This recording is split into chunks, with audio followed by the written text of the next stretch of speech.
Morning students, कैसे हैं आप सब। उम्मीद करती हूँ आप लोग अच्छे होंगे। आज आपकी वर्कशीट नंबर 39 आई है। इसे अच्छे से लेबल कीजिए, डेट डालिए, क्लास, सब्जेक्ट, अपना नाम, अपने टीचर का नाम लिख लीजिए। चलिए पढ़ना शुरू करते हैं। प्यारे बच्चों, इस काय पत्र के द्वारा हम अपनी पाठ्य पुस्तक वसंत का पाठ अपूर्व अनुभव के अंश को पढ़ने जा रहे हैं। इस अंश में हम जिनकी बात करने जा रहे हैं वह है तोता चांद और यासुकी चांद। तोता चांद एक बहुत अच्छी बच्ची है जिसने अपने दोस्त यासुकी चांद को अपने पेड़ पर चढ़ने का निमंत्रण दिया है। दिव्यांग होने के बावजूद भी यासुकी चांद पेड़ पर चढ़ने के अपने सपने को पूरा करना चाहता है। आइए देखें कि तोता चांद और यासुकी चांद पाठ के इस अंश में क्या करते हैं। तो इसके बहुत सारे अंश हम पहले भी पढ़ चुके हैं। चलिए इस अंश को पढ़ते हैं। यहाँ क्या लिखा है, यासुकी चांद ने घबराकर तिरपाई सीढ़ी पर और पसीने से तरबतर तोता चांद की ओर देखा। उसे फिर भी काफ़ी पसीना आ रहा था।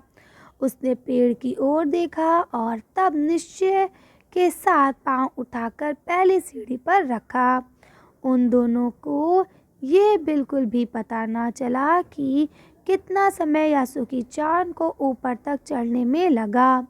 सूरज का ताप उन पर पड़ रहा था, पर दोनों का ध्यान यासुकी चांद के ऊपर तक पहुंचने में रमा था। ठीक है, रमा था यानी लगा हुआ था, ठीक है, फंसा हुआ था।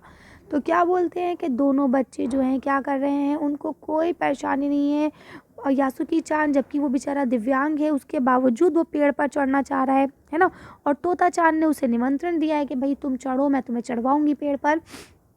वो पसीने में तरबतर हैं, धूप उनके ऊपर पड़ रही है लेकिन उनको कोई असर नहीं है।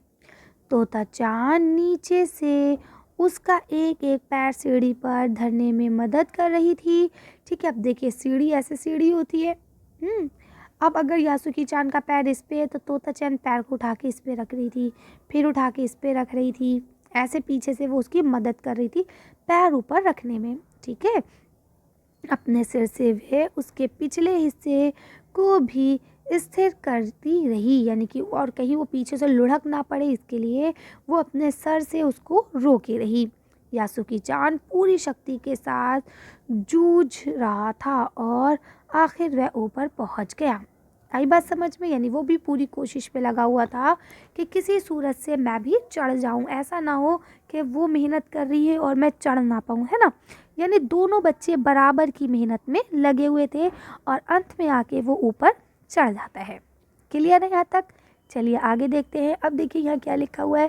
पहला क्वेश्चन आपको दिया गया है, तिरपाई सीढ़ी में कितने पैर होते हैं, ये किस किस काम में मदद करती है। तो चलिए इसका आंसर देखते हैं कि तिरपाई सीढ़ी कैसी होती है और ये किस किस काम आती है। देखिए आप लिखेंगे कि जो तिरपाई सीढ़ी होती है इसके 3 पैर होते हैं। ये मचान पे चढ़ने के, लेपापोती का काम करने के या छत पे जाने के, इस तरह के काम में आती है। कर लेंगे। अगला क्वेश्चन यहाँ लिखा है, हमारे शरीर पर सूर्य का ताप पड़ने से शरीर में क्या क्या परिवर्तन होता है। चलिए देखते हैं आंसर। इसका आप यहाँ से लिख सकते हैं, ये हमारे शरीर से कई तरह के रोगों को दूर करने में सहायक होती है। इससे शरीर को ऊर्जा भी मिलती है। ठीक है, और धूप लगने से हमें पसीने भी आने लगते हैं।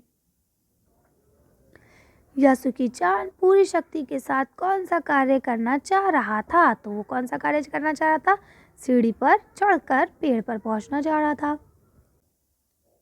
इसका आंसर हम लोग यहाँ से कर सकते हैं कि यासुकी चांद पूरी शक्ति के साथ पेड़ पर चढ़ना चाह रहा था। तरबतर शब्द का क्या अर्थ है, वाक्य में प्रयोग कर कर लिखिए। ठीक है, अब तरबतर शब्द का क्या अर्थ है ये भी बताइए और इसको वाक्य में भी प्रयोग कीजिए। देखिए इसका आंसर आप यहाँ से लिखेंगे, तरबतर का अर्थ होता है कि भाई पूरी तरह से भीगा हुआ। ठीक है, और हम लिख सकते हैं कि खेलने के बाद बच्चे पसीने से तरबतर हो गए। लास्ट क्वेश्चन देखिए, यहाँ आपको लिखा है, कुछ कार्य को करते समय हमें वक्त का पता नहीं चलता। क्या आपको भी ऐसा लगा। अपने शब्दों में लिखिए। तो देखिए बेटा, हाँ, जिस कामों में हमें मज़ा आता है ना, उन कामों को करने में हमें समय का पता नहीं चलता, है ना। अभी आपको पढ़ाई कर रहे हैं, आपको पढ़ाई में तो मज़ा आता नहीं है, है ना। अब आपको कितना बोर लगता होगा, अरे भैया इतनी देर से मैम पढ़ा रही हैं, ख़त्म ही नहीं हो रही वर्कशीट इनकी, है ना। तो क्या है, क्योंकि वो काम आपको मज़े का नहीं लग रहा, उसमें आपका इंटरेस्ट नहीं है, इसलिए ऐसा हो रहा है। वहीं अगर आपका इसी चीज़ में इंटरेस्ट हो जाए तो आपको क्या लगेगा, अरे मैम ने तो बड़ी छोटी वर्कशीट बनाई, आज तो वर्कशीट बड़ी जल्दी ख़त्म हो गई, है ना। तो जब हम कोई अपने पसंद का काम कर रहे होते हैं, देखिए जब आप वीडियो गेम खेलते हैं, मोबाइल में गेम खेलते हैं या टीवी देखते हैं, तो कहीं आपको टाइम का पता चलता है, नहीं चलता। मम्मा आके डांटती हैं, 1 घंटा हो गया अभी तक आप गेम खेल रहे हो, चलो मोबाइल रखो, है ना। तो क्या मतलब हुआ कि जब हम अपनी पसंद का काम करते हैं तब हमें समय का पता नहीं चलता, और अगर हमें कोई काम ज़बरदस्ती करवाया जाता है तो उस वक्त हमें समय का पता चलता रहता है। ठीक है, चलिए तो इसका आंसर देखते हैं, फिर वीडियो को फिनिश करेंगे। इसका आंसर यहाँ से लिखेंगे, कुछ कार्य को करते समय हमें वक्त का पता नहीं चलता क्योंकि हम उन कामों को बहुत मन लगा कर करते हैं, है ना, और उनमें खो जाते हैं, जैसे कि मोबाइल में गेम खेलना आदि। अब आप कौन से ऐसे काम हैं जो इससे करते हैं, वो आप अपने आप से लिख लेंगे। चलिए तो आज की वर्कशीट को हम लोग यहीं खत्म करते हैं। आज की वीडियो में बस इतना ही। अगर आपको हमारी वीडियो पसंद आई हो तो प्लीज़ इसे लाइक और शेयर करें। अगर अभी तक आपने मेरे चैनल को सब्सक्राइब नहीं किया तो प्लीज़ मेरे चैनल को सब्सक्राइब करें। Thank you for watching.